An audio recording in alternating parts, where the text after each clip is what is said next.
Then, one night, as they came from the hills of some earthly kingdom where they had left fire and murder behind them, riding on the demon horses of Underearth with their smoking manes, they came on an old, shriveled witchwoman by the roadside.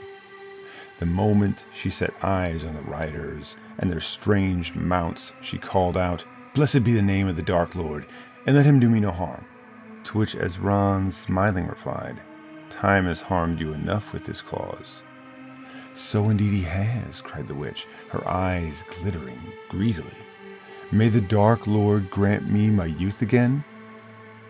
At that, Ezran laughed coldly. "I do not often grant favors, hag, but, though I will not give you your youth, I will see to it that you grow no older." And a lightning slipped from his hand and struck the witch down. It was never wise to ask a boon from a demon. Yet the witch did not die at once, and as she lay there, she stared up at Savesh. Marking the handsome face and guessing him to be mortal, she said, "Scorn me while you are able. You too are a fool earthborn to trust in demon kind, and to ride a mare of smoke and night. With demons' love, they slay in the end, and the gifts of demons are snares. Go nowhere on a horse that fades, for your dreams will betray you." Then she lay back and said no more. Hello, my name is Virgil, and this is Literally Books. Today, I want to talk about Tanith Lee's 1978 novel, Knight's Master. Before I do, I just kind of want to do a little upkeep. It's been a little bit since I've uploaded. Various things happened. There was some illness in the house and general busyness and things, so I've been unable to do anything for a little while, which is unfortunate, but it's just how it is. I mean, I did record an incredibly epic and long and really wonderful video on Daniel Otterjack Peterson's channel about Lafferty. A bunch of us talked for literally 7 hours, if you can believe that, straight almost. I mean, it was, apart from a couple breaks, we just talked the whole time. It was an amazing and really fun experience, although I don't know that I'd really exactly want to repeat that long an experience. The first of those, because it'll be split into 3 parts, is already live on Daniel Otterjack Peterson's channel. I'll have a link to that. And then also I hit 500 subscribers, and I have not had a chance. I recorded something for like a video, and I thought it was okay, and I thought I can do a little better than this. So I just kind of like, okay, let's just wait a second. Let's see if we can give myself a little more time to prep for it and do a little better than that, because I think I could do something maybe a little bit too much, but I'll probably do something like that. It'll probably be a little more than I should do, but that's what it'll be. But I just haven't recorded it yet, so it's kind of working out what I want to do. I read this book, Knight's Master, much earlier in the year, and just loved it and really wanted to make a video. Made a video, wasn't particularly happy with the video, so here I am. I read it again. Reread it, not hard to do reread for me, and it was great. It was just as good an experience the second time. Now that I have reread it, I'm ready to talk about it. So let's talk about Knight's Master. Knight's Master is from 1978. It's the first book in a series that Tanith Lee wrote for the Flat Earth series. And it was nominated in 79, I believe, for a World Fantasy Award. It did not win that award, although I think the sequel to this, Death's Master, did win a World Fantasy Award. So I would call this Gothic fantasy, and it has other elements in it. But before I go too much further, I just want to say very quickly that there are some triggering events that happen in the book or surrounding assault, just so that you know that they're there. The book is told through a series of smaller stories, I believe in about 3 major sections. There's no real consistent protagonist in any of these stories. There is a consistent character, and that's the character of Ezran, the Prince of Demons. Ezran is, to put simply, he's someone who's very similar to like the character of Darkness from the movie Legend, played by Tim Curry, or maybe like Lestat from Interview with a Vampire. Very noble, dark, given to explore his passions and his interests without any regard for anyone else. Ezran is not a character, not a person, not a demon that you want to ever have the attention of. You don't want Ezran to notice you. I don't think that it works out well for anyone if Ezran knows of your existence. It just doesn't work out. I don't think that these stories that me kind of giving you a brief idea of them is going to ruin anything. The tone of these stories is very much like a myth or a fairy tale. And it almost feels like you've already seen these myths or fairy tales when you're reading them. It's like something taken from 1001 Nights or from Greek myth or like German fairy tales. And maybe it's all of those and they're all kind of wrapped up, or even like Bible stories maybe. And Lee's prose is very, I don't like the word flowery in this case, but it's somewhat accurate. It's very ornate, right? It has a very kind of an antiquated style to it. It sort of has a bit of a narrative distance that it takes that's very interesting. I kind of worried in reading this that it might be a little too much, like that would sort of wear thin. But I don't think that it did. It never wore thin for me. It's just something that I think that if you read it initially, you think, oh, is it going to be like this the whole time? And it is, but after a little while, it seems appropriate that that's the tone and the language style that she chooses to tell that story in. It feels very much like an old myth or an old story for that reason. And in addition to that, the stories themselves, the events of the stories feel, even though they're terrible, even though terrible things happen, they feel right in the same way that those old fairy tales and myths feel right. That, the gods do these very fickle things and humans suffered horribly for it. And that theme is all throughout this book. So let's do a little bit of a synopsis. In the beginning section, Ezran sees a young boy and thinks he's especially beautiful and adopts him. And his name is Sevesh.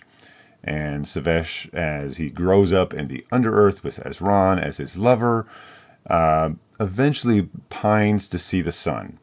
Ezran sort of allows it, and then Sevesh, he gives Sevesh his pipe, and then Sevesh sort of spends some time up there, and eventually comes back to the Underearth, and Ezran is sort of like, and Ezran's a little irritated with him. One of the first things Ezran tells Sevesh also is that don't ever cross me, don't ever upset me. I will make you suffer unendingly if you do such a thing, right? That always those sort of statements are prophecies, right? Okay, so Sevesh is obviously going to cross Ezran. We already know this as soon as he says that. That's why I say these aren't really spoilery stories, because you already know sort of what's going to happen before it happens. Although there are little twists and turns here and there.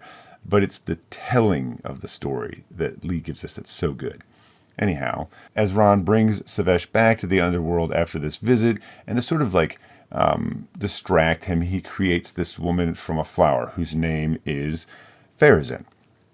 Pharazin is very beautiful, and she and Sevesh live as sort of like a husband and wife, but he's still Ezran's lover and all this other stuff. Eventually, Sevesh wants to go back to the surface. He just wants to live there, and does. And Ezran is basically like, well, I told you not to piss me off, and you just did. And so Sevesh does not end well. So a terrible thing happens to Sevesh. But this pipe that Ezran had given him that Sevesh never used to summon Ezran is lost on Earth. That comes into play much later.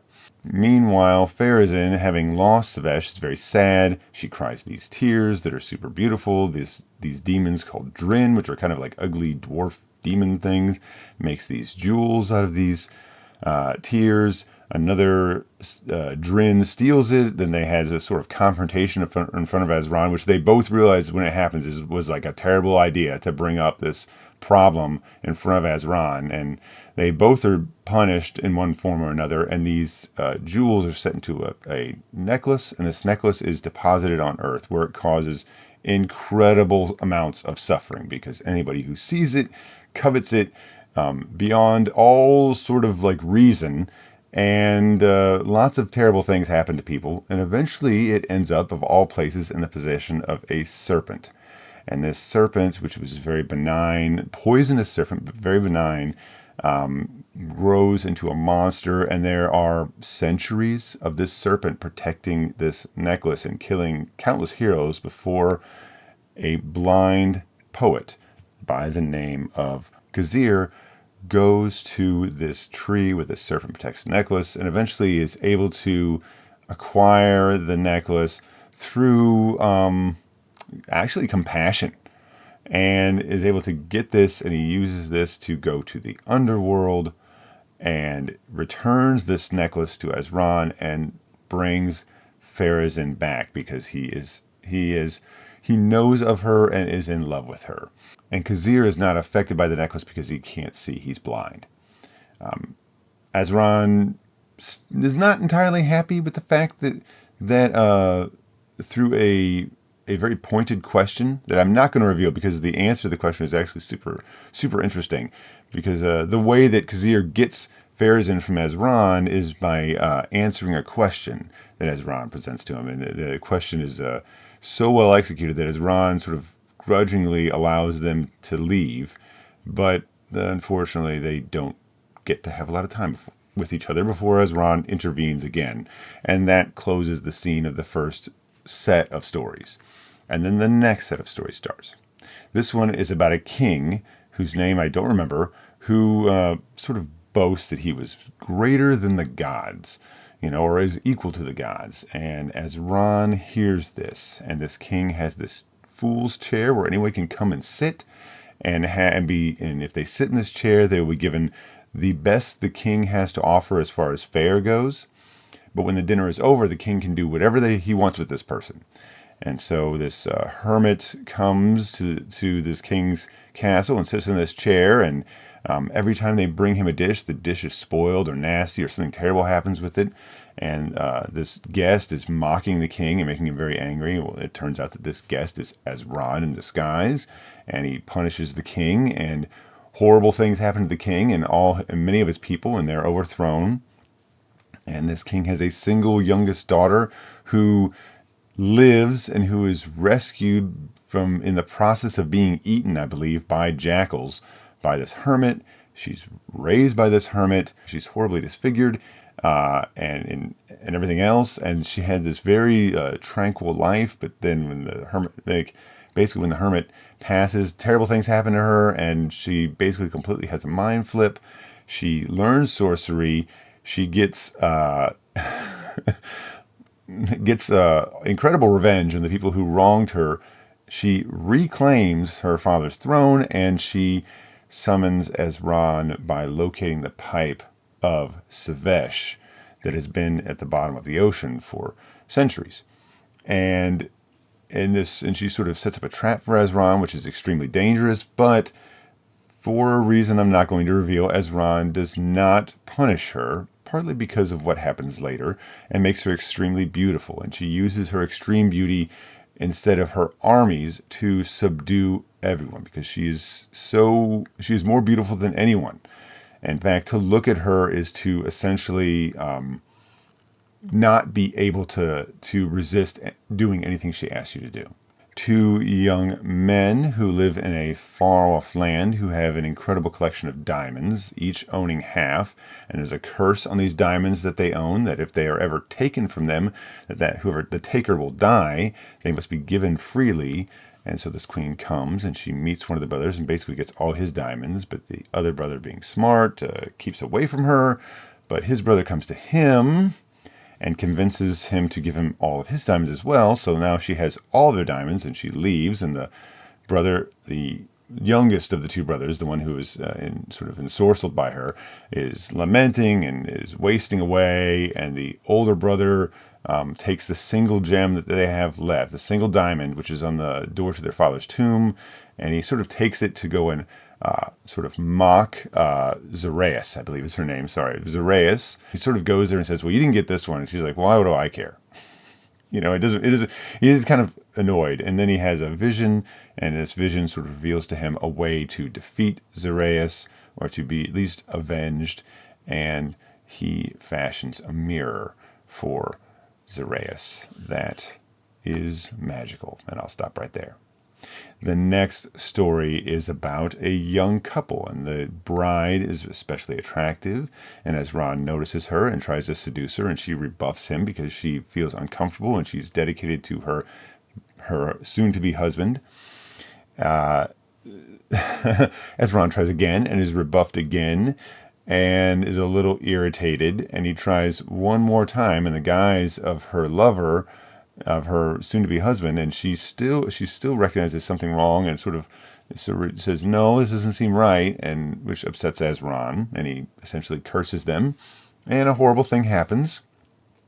And on the night of their wedding, the groom is turned into a horrible monster, and the bride is essentially like mentally just destroyed and has like no access to happiness anymore. And she ends up going into a like a convent. But they had a single child from this one union, and as Ron has a djinn or a demon go and split the soul that was to go into this body for this child before it makes it there into a male and female half, the female half goes inside this bride's womb. The male half is deposited in a stillborn baby who comes back to life, and thus we have two children born whose names are Juzaim and Shazael. Juzaim being the male and Shazael the female. And Shazael is the female half of the soul is very sort of quiet and beautiful, but doesn't really speak. And Juzaim also doesn't speak, but is full of action and crazy and wild and actually very feared. Juzaim eventually is conscripted by a king to go and be sacrificed to a dragon due to some sort of a arrangement that they have by sending young men to this dragon, one a day, to keep the dragon from destroying the countryside. And Juzaim is sent, and because of his unusual characteristics, because of his unusual personality, he is able to defeat the dragon, becomes the king's champion, and gets into all sorts of adventures until they encounter a bard who has met Shazael, and he sings about Shazael, and Juzaim hears the song and leaves the king's service, as the king's champion, and goes on a quest to find her. Shazael at some later point also hears of Juzaim and goes to find him, seeking each other like two magnets, I think is the analogy. And as Ron tries to intervene, tries to distract Juzaim with a gorgeous demoness, but ultimately he and Shazael do meet, and it's maybe the only happy ending in the story. Truly, somewhat. I guess there's somewhat of a happy ending between Khazir and Farazan also. Juzaim and Shazael meet each other and are Azran gives them his blessing, something very unusual for Azran. Now going back to the bridegroom, who is turned into a monster, who is thrown down a well, and for nearly a century sort of lives this experience of being this horrible monster that actually destroys his memory and his mind, is rescued by a sorcerer. The sorcerer names this bridegroom Keba, and the sorcerer's name is Kazak. And Kazak teaches Keba a little bit of magic to sort of like so that he could be his assistant, because Keba's long life so far as a creature, as a monster, has given him the ability to perform certain magical functions naturally. But there is a tree that Kazak has that has a golden apple, and he says, don't eat that apple, and we can already tell what's going to happen. And Keba eventually does eat this apple and gains self-knowledge and realizes everything that happened to him and is full of hate. He and Keba begin having essentially magical battles with each other, ultimately resolving into Kazak imprisoning Keba on an island until Kazak dies. And then by this time, Keba, who's been imprisoned without food or any sustenance on this island, is dead, but the spirit of his hate still lingers. This spirit becomes like a plague and infects the earth and begins to wipe people out, until finally Azran hears about this, and the prophecy from so long ago that Khazir had given him starts to bear fruit. And as Ron has the Drin form him a boat that can fly through the sky, and he flies to the boat of the gods. And I have to say that I really thought that Lee's description of the gods here was really interesting. That they don't have this decadent lifestyle. They just are just very tall and extremely beautiful, and you can't tell if they're male or female or neither or both or many other things. And they just stand there motionless. And as Ron tries to get the gods to care about humans, and they say that humans are just a mistake. It was a mistake we made. Even gods are allowed one mistake. We have no interest in saving humanity. They're so important to you. And that's, of course, an intrinsic part of this novel is that that humans are so important to us, Ron, because all of his, I guess you could say his joy, all of his happiness is in tormenting humans. And that when the humans are gone, he has nothing. And the gods say, well, we're not going to do anything about it. We don't have any interest in humans. It was a mistake. It was up to you. And then, of course, as Ron has to decide what to do from there. Really a wonderful novel. That's the sort of synopsis of various events. It's just great. And there's this, like I said, Lee's language in here is so good, so poetic. I would say it's a little purple, a little flowery, but not annoyingly so. Very wonderfully so. Obviously, the novel has erotic elements. It doesn't really go into full-blown erotica per se, but it definitely has erotic elements or an erotic tone to certain aspects of the novel. It isn't like a heavy focus, but the elements are there.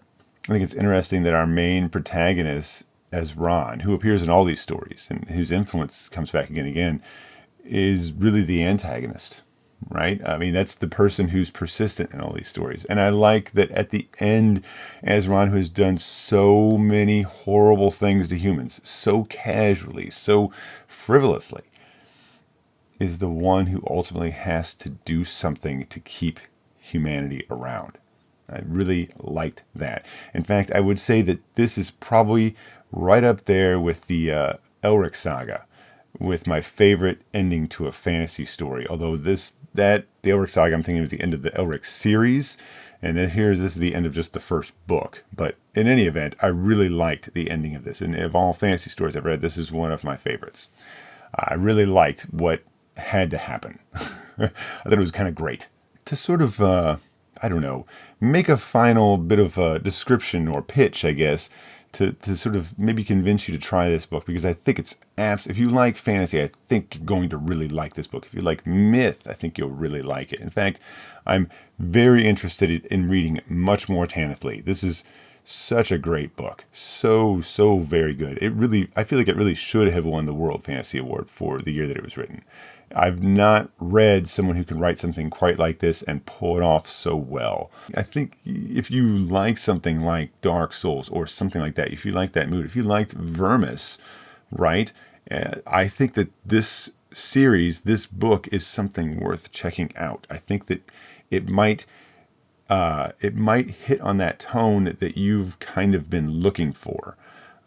So, I don't know. That's what I got to say about it. Wonderful book. Absolutely enchanted with it. I've read Tanith Lee before. She had this short story called Bite Me Not or Fleer de Fur, I think is what it was called. And I think it's all of I want to say it's either a Snow White retelling or a Rapunzel retelling. I can't remember which one. I think it's Rapunzel. I think it's a retelling of Rapunzel. And it's just dark Gothic, Rapunzel retelling. And it was just great. So good. And I read that so many years ago, and it frustrates me that I read that and recognized how much I liked it, and then I waited so long to come back and read one of her novels. But it's okay. I still get to read it, and it's still awesome. So, Tanith Lee, Knight's Master, the first in the Flat Earth series. Definitely go check it out. I want to read the next book very much, Death's Master. In fact, I did start reading it a little bit, but then had to stop because other things were going on. That's all. Thanks very much. More stuff coming. Bit of a pause there, right? Summer's always tough for me. There's a bunch of stuff going on. So, and especially August, it seems like there's all the back to school stuff and everything else going on. So, family stuff is going to have to be first. And there was some other obligations and some other interests that I was exploring that I think I'm excited about, I guess. Personal stuff. But, so that was all good stuff. And then it's just great to be back. So, Missed you guys. 500 sub video coming. No idea. I'm just thinking crazy things. I'm thinking like, well, why not just do it all? Like I could do this and this and this. Just why not do all those things? Okay, we could do all those things. We need some time to set that aside. Anyhow, that's it. I'm rambling. I'm sorry. My name is Virgil. This is Literally Books. Consider liking and subscribing if you'd like to hear people ramble about books, because I'm people and I ramble about books. That's it. Bye.